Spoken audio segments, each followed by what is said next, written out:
네, 안녕하세요. 달려라 카토카토입니다. 요즘 이 R3 타는 게 너무 재밌어요. 가면 갈수록 더 재밌는 것 같아. 굳이 기변을 해야 될 필요가 있을까? 이런 생각이 들 정도로 요즘 아주 재밌게 타고 있습니다. 알아가면 알아갈수록 더 재미있는 바이크인 것 같아요. 진짜 너무 재밌고, 그러니까 처음 탔을 때는 왜 사람들이 이 차량을 입문기로 선택하는지 그걸 알 수 있었거든요. 사람들이 입문기로 선택하는 이유가 있구나, 이런 생각이 좀 들었었는데, 지금은 그 생각을 넘어서 굳이 넘어갈 필요가 있나? 물론 이제 뭐 사람 이제 욕심이라는 게 어쩔 수 없죠. 어쩔 수 없는데 또 요즘 느낌은 그래요. 미들급으로 굳이 넘어갈 필요 있나? 리터급 이런 걸로 굳이 넘어갈 필요가 있나? 이런 생각이 들 정도로 진짜 너무 재밌어요. 타면 탈수록 더 재밌는 것 같아. 아무래도 이제 숙달이 되니까 RPM을 조금씩 써보잖아요. 그러니까 그런 재미를 좀 알아가게 되었다고 해야 되나? 하여튼 너무 재밌게 잘 타고 있습니다. 강추. 이게 정말 전천후 바이크인 것 같아요. 포지션도 편하고, 또 쏠 때 그 느낌, 그 짜릿한 느낌도 충분히 제공하고, 여러모로 진짜 좋은 바이크 같아요. 사실 뭐 지금 바이크를 타고 나온 거는 그냥 타고 나왔어요. 타고 싶어서 타고 나왔는데, 또 뭐 기왕 타고 나온 김에 또 하나의 주제로 또 말씀을 드리는 게 좋을 것 같아서 어떤 이야기를 할까 좀 고민을 많이 해봤는데, 자동차 전용 도로에 대해서 좀 이야기를 해볼게요. 대한민국의 이 바이크를 즐기시는 분들이 가장 좀 불만인 점이, 이 이륜차도 차인데 고속도로에 들어가지 못한다는 거, 그 부분을 제일 불만스러워하죠. 되게 좋은 도로가 있는데 그 좋은 도로를 사용하지 못한다는 게 너무 좀 불만스럽다는 얘기를 많이 하십니다. 실제로 이웃나라 일본을 가보면, 일본은 바이크가 일정 배기량 이상이면은 고속도로를 탈 수 있거든요. 근데 우리나라는 탈 수가 없죠. 그 부분에 대해서 되게 불만이 많으신데, 바이크를 타는 입장에서 들어가면 좋겠지만 또 정부 당국자들이 우려하는 그 안전사고 있잖아요. 바이크는 아무래도 사고가 나면은 좀 치명적이기 때문에, 제가 또 공무원이었지 않습니까? 또 중앙부처 공무원이었는데, 아마도 앞으로도 진짜 나라가 완전히 뒤집어지지 않는 이상은 고속도로에 바이크가 올라가게 하는 그런 일은 아마 없을 거예요.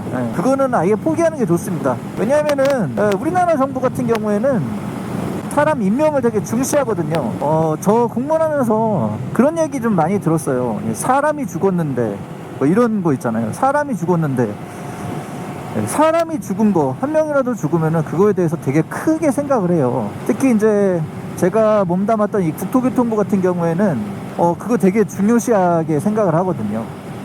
또 경찰도 마찬가지입니다. 경찰도 결국엔 이제 사고율 줄이고 사람을 안 죽게 하는 게 제일 목표인 그런 부처들이잖아요. 그런 그 정부 기관들이잖아요.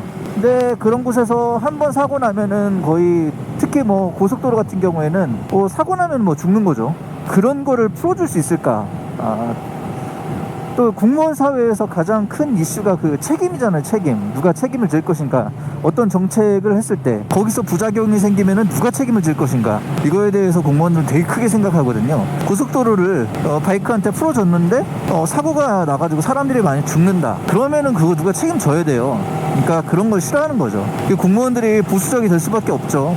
뭐 물론 이제 이게 통계들을 갖다 댑니다. 이 바이크 사고가 이제 가장 사고율이 높고 사람들이 많이 죽는 게 이렇게 뻥 뚫린 도로가 아니고 교차로에서 사고가 많이 나고 사람이 많이 죽는다. 따라서 차라리 이제 고속도로를 바이크한테 개방을 해서 그쪽으로 이렇게 다니게 해주면은 차라리 사고가 줄어들 것이다. 근데 아무리 통계를 갖다 들이밀어가지고 얘기를 해도 안 들을 거예요, 아마. 우리나라는 민주국가니까 이제 선거로 권력을 뽑잖아요. 권력을 들고 있는 그 집단에서 그걸 해주겠냐고요.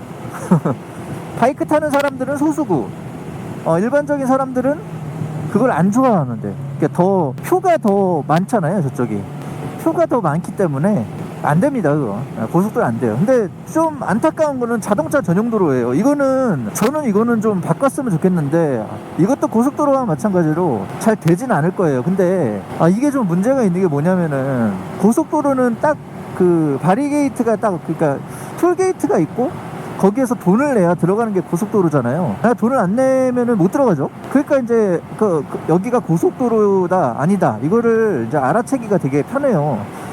근데 자동차 전용 도로는 그렇지가 않더라고요. 특히 이 영종도 같은 경우에는 자동차 전용 도로가 곳곳에 있어요. 물론 간판이 있긴 한데 이 달리다 보면 간판을 못 보는 경우가 있거든요. 자동차 전용 도로에 들어가면 내가 자동차 전용 도로에 들어가 있는지 없는지 그걸 잘 몰라요. 그 상황에서 내가 자동차 전용 도로에 들어왔다는 거를 깨닫고 자진 신고를 하면 그래도 좀 괜찮은데, 그게 아니고 자동차 전용 도로에 들어와 있는지 모르다가 이제 단속을 당하는 경우, 이 단속 당하면은 이 벌금이에요. 벌금형이더라고요. 이게 형법입니다. 벌금은 형법이고 이게 죄거든요. 그 벌금을 맞으면은 그 벌금 금액도 금액이지만 그게 돼요. 전과자가 되는 겁니다. 전과에 벌금형이 맨날 남아요. 징역을 사는 건 아니지만 어쨌든 전과자가 되는 거죠. 내가 착오로 인해서 들어갈 수도 있는 건데 무조건 전과자가 돼요. 제가 아는 분도 모르고 이제 저쪽에 램프로 들어가서 램프로 나오는데 그 구간에는 자동차 전용도로 간판이 없어요. 그러니까 자동차 전용도로인지 모르고 올라갔다가 경찰한테 단속당해가지고 벌금을 두들겨 맞았더라고요. 그럼 이제 전과가 남는 거죠. 그 실수에 비해서 되게 큰 대가를 치르는 거라고 저는 생각해요. 이런 거는 좀 고쳐져야 될 필요가 있지 않나? 그런 생각이 들어요. 자동차 전용도로라는 걸 자꾸 뭐 늘리고 있는 것 같던데, 이륜차도 자동차인데 왜 자꾸 그거를, 고속도로도 아니고, 고속도로는 이해한다니까요. 근데 자동차 전용도로를 왜 자꾸 설정을 해서 이륜차들을 못 가게 막는지 저는 이해가 안 가요. 그리고 그걸 막음으로 해서 이륜차들은 결국에는 그 길로 못 가고 도심 쪽을 지나가잖아요. 도심 쪽을 지나가게 되면은 또 도심 쪽에 또 소리 크다고 배기소음 민원 그거 들어가죠. 아니 그 자동차 전용 도로를 풀어주면은 자동차 전용 도로로 달리니까 소음도, 도심 소음도 줄어들 거 아니에요. 근데 왜 그렇게 하는지 모르겠어요. 근데 이것도 마찬가지로 되게 안타깝지만 아마도 바뀌긴 힘들 겁니다. 많은 분들이 이제 이륜차 쪽에 대해서는 조금 인식을 안 좋게 바라보고 계시죠. 그런 상황에서 아까도 말씀드렸지만 이륜차 타는 분들이 많지 않으니까 표가 어느 쪽에 더 있겠냐고요. 일반적인 시민들이 별로 안 좋아하니까 아마도 고쳐지지는 않을 겁니다. 계속 불편한 대로 그렇게 가야 될 거예요. 근데 제가 아까 말씀드렸듯이 자동차 전용 도로에 들어갔어요. 근데 그게 일부러 들어갔느냐 아니면 착오로 진입을 했느냐, 그거에 따라서 조금 처벌을 좀 다르게 해야 되지 않나 이런 생각을 합니다. 벌금은 너무 과하잖아요. 전과자 만드는 건 너무 과하지 않습니까? 그러니까 그런 거는 좀 고칠 필요가 있다고 봐요. 착오로 진입했는데 그건 좀 봐줘야지. 과태료 정도로 하면 되는데 그걸 굳이 벌금을 때려가지고 사람을 전과자로 만드냐? 저는 좀 그건 좀 아니라고 봅니다. 여러분들은 어떻게 생각하실지 모르겠네요. 여러 가지 생각을 하실 수 있을 것 같은데 여러분들 생각을 댓글로 좀 달아주시기 바라고요. 이번 영상은 이곳으로 좀 마치도록 하겠습니다. 짧게 저기 한 번만 좀 돌고 가야지.